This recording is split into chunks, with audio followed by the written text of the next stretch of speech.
And here we are. Here we are.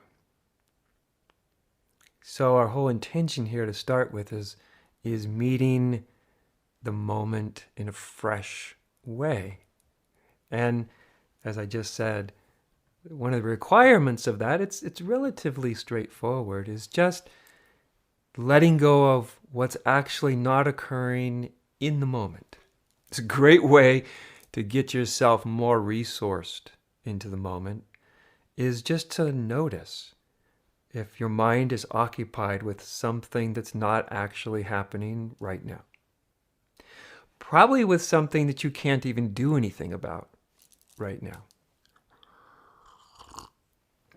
So just noticing how our mind can be involved in activity that not only is it not necessarily useful, but it keeps us from being like really present. I've thought about this, about even the words to be present. They're used so much. That doesn't mean they're not good words and good sort of pointers, but I've noticed as a teacher, but over the years, of once a sort of way of articulating or speaking about something becomes ingrained in people's consciousness, and any of us, we kind of stop listening in a certain sense, because there's a part of our brain that kind of goes, yeah, I know what that is. I've been there. I've heard about it. I've done it. Not that we say that to ourselves. Sometimes we might, but even if we're not saying something that in an obvious way, at a deep, almost unconscious way, we do listen, and not only listen, but I mean we meet the moment in a very different way when what we're occupied in that moment is only what's occurring in that moment. And I don't mean that's the only way to be at all times in life. There's a moment, there's a time to think about the future and plan and things like that. But here, and probably the vast majority of time when our mind is wandering into the future or stumbling along over the past, it's happening. We're not necessarily often choosing to do it.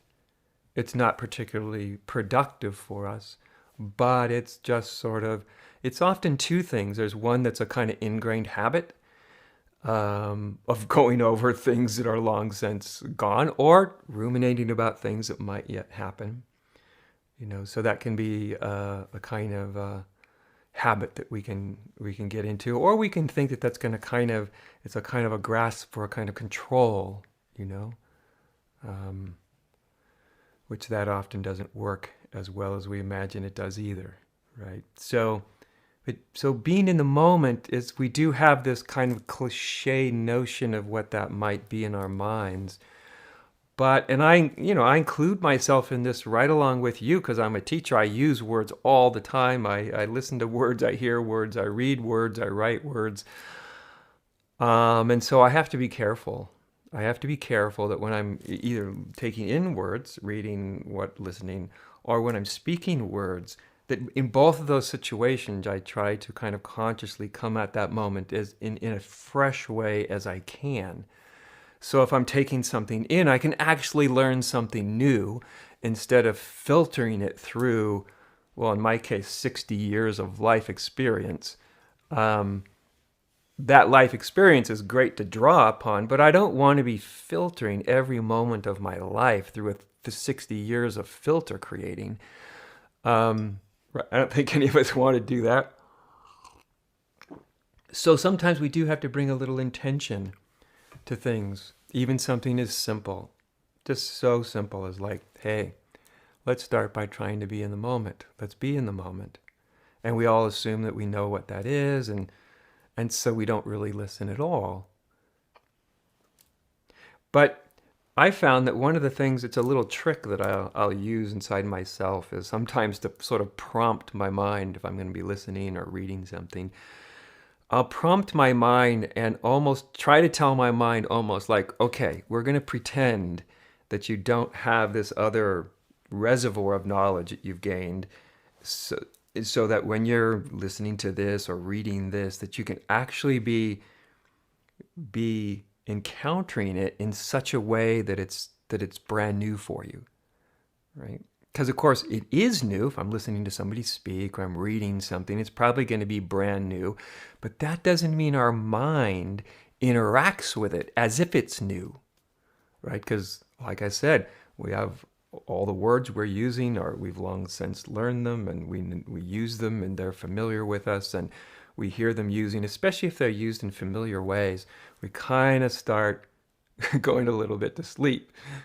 I've seen as a teacher when I can use words, but if I use them in an unfamiliar way, people start to pay attention. Like, hey, wait a minute, that doesn't sound like the old familiar way he's using that particular whatever phrase or concept or something. And then we pay attention because it puts people back in that, hey, what does he mean? What, back in the unknown, right? Back in the kind of an innocent, curious place. And that innocent, curious sort of space of being, that's the being that sort of just allows us to enter in really into the moment as it is. And the moment is it doesn't always feel extraordinary as it is, but certainly in our deeper moments of realization, we realize that the moment, any moment, as it is that was the thing that was extraordinary all along, right? That's why so many of us sort of laughingly scratch our heads for a little while, wondering, how did I miss this? How did I miss this deeper reality when it's not hidden?